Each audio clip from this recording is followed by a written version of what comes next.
Hello, everybody. My name is David Kendrick, owner of Lion Speaking Agency. It is Sunday, September 28th. Hope your week is going well. Hope it ends well. And I just want to get into a small little video about mental health when it comes to you and your veteran. You may or may not know, depending on if you're in the veteran community or not, we reached a time after the war where veterans were, up to 20 veterans a day, and sometimes even more, were committing suicide.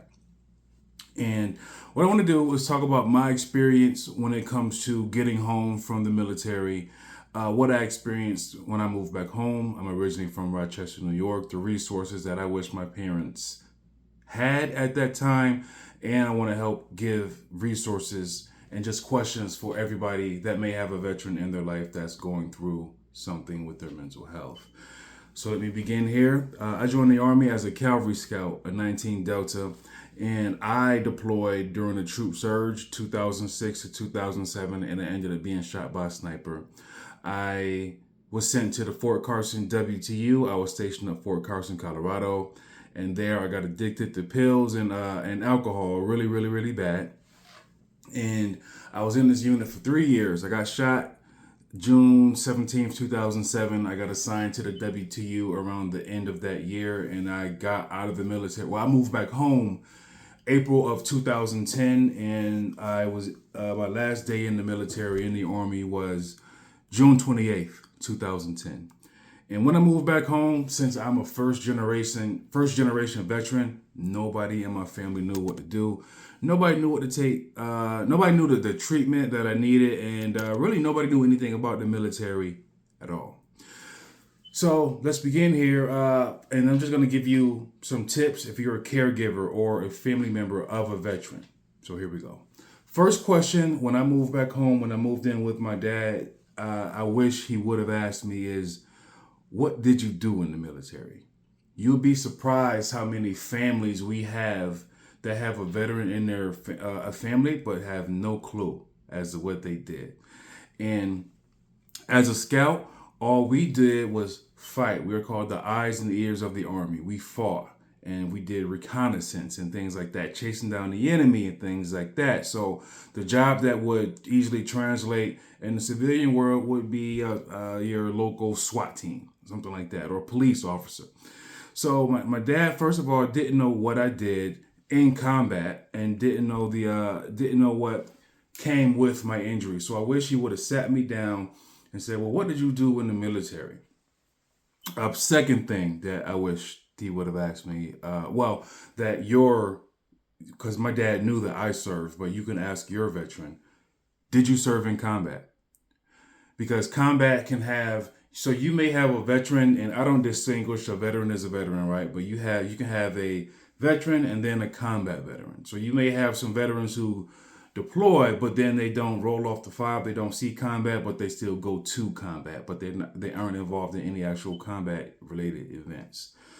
So you can ask your veteran, did you serve in combat? Because you'd be like I said, you'd be surprised. The war, at least the war on terror, has ended, and everybody's combat experience is different. So you can ask your veteran, did you serve in combat? Well, what did you do during your service? What did you see over there? And let that veteran, let him or her tell you as much or as little as they would like to tell you. I know me, I'm a professional speaker, but even before doing this, I would love to talk about my military service. So you can sit down with your veteran, have a casual conversation. Hey, did you serve in combat? And what did your missions look like if you went out on missions? Or while you were over there, what exactly did you do? And you allow that veteran to lead the conversation from there. Don't push, because the more you push, the more they're going to pull away from you. Depending on how that conversation goes, you can ask your veteran, well, what is your trauma? Believe it or not, there's a lot of military sexual trauma in the military. And in the Army, we have a program called Sharp. If you look through my live videos on YouTube, you'll see an interview that I did with a Sharp officer in the Army. But there is a lot of military sexual trauma that happens to both men and women. Perfect example, when I was stationed at Fort Carson, Colorado, we used to get reports about men who would go into the city, be drugged, raped, and left by the railroad tracks outside of post. And it happened more often than not. And as a man, the stereotype that we have as a male service member, we're big, we're strong, we're confident, and not too much sexual trauma gets reported when it comes to males, the male population. So sit down and ask your veteran if you, depending on how the conversation went from the previous question, well, what was your trauma? Would you like to talk about it? Now, what you can do as a local caregiver or parent, find out where your local VA is. And the VA, if you don't know what that means, it's your Department of Veteran Affairs. It's usually a big hospital. I live in Atlanta, and ours is in DeKalb County on Claremont Road, but you also have satellite offices in every single county or whatever, however yours is set up, depending on where you live. But I know that there's a VA closest to you, and you can just go to www.va.org, or just go to Google and search my local Department of Veteran Affairs. And if you're a family member or a caregiver, just walk in and ask, hey, how do I get my veteran help? And I can guarantee you nobody there will let you leave empty-handed. They'll give you the resources and information that you need to help your caregiver. But why I wish I wish my parents knew about that, because I did have a unsuccessful suicide attempt when I got home in 2010, and my mom was there at the hospital. I'm from Rochester, New York. I went to Rochester General Hospital, and the doctors there, the nurses there, gave me my discharge instructions, and I was out of that hospital in about 1 day. 1 day.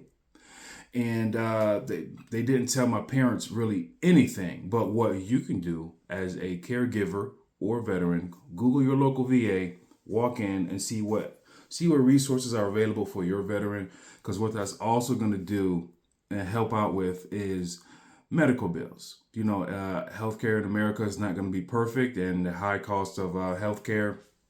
Your veteran or anybody may not be able to afford that if they're not working or if they don't have civilian health care, but the health care that we receive at the VA is free. So it's very important when your veteran gets home, you make sure that they go get a rating from the VA so that they can get that health care that we all deserve and we all fought for. Lastly, where do we go from here?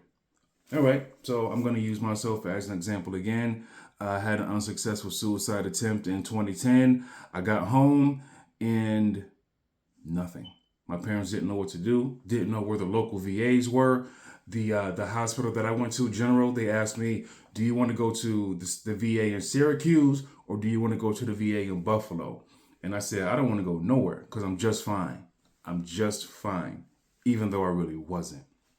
So where do we go from here? I serve as a NAMI National Advocate. And if you don't know what NAMI is, it stands for the National Alliance on Mental Illness.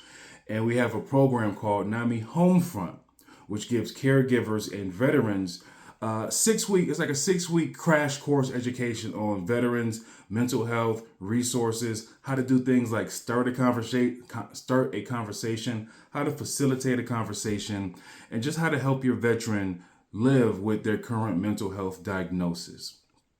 It's free program. You could do it online. All you do is you can Google local NAMI Homefront near me. I used to be president of NAMI DeKalb, and we had free courses all the time. I believe there's a NAMI Homefront class going on right now. But I wish my mom, my dad, somebody in my family would have knew about NAMI and NAMI Homefront, just so they can become familiar with at least the very basic mental health symptoms and conditions when it comes to us as veterans, so they can arm themselves with just tools, just some small tools. When it comes to mental health, they may not have NAMI Homefront may not give you the hammer, but at least you'll have a wrench in your toolkit on how to handle a veteran that is having a mental health emergency. And once again, that is NAMI Homefront. NAMI is the National Alliance on Mental Illness, NAMI. And if you would like to know more about or more tips, techniques, tricks on your mental health when it comes to your veteran, or hey, I have a veteran who's going through this. How do I help them? What would you suggest? First thing you can do is visit me at my website, www.dkendrickjr.com. Head over there, send me a message, and have me speak for your organization. If you have a veterans org group at your organization, I would love to come and speak to you guys for free, share some of these tips, give you more information about NAMI Homefront and NAMI as a whole.